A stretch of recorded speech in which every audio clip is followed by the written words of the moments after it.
Welcome back to the channel. In today's video, I'm going to show you the best game booster settings to improve FPS and overall gaming performance on your Samsung Galaxy A51. First, open your settings and search for the game booster settings on the search bar. Tap on it. Now here's where the magic happens. Tap on Game Optimization. To boost performance, switch it to Performance mode.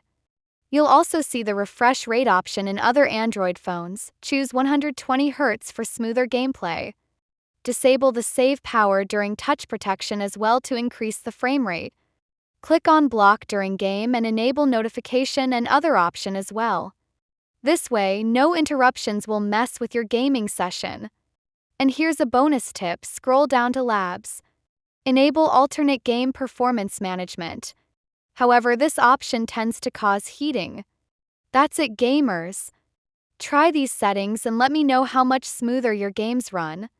Don't forget to like the video, subscribe to get more gaming tips, and press the notification button as well.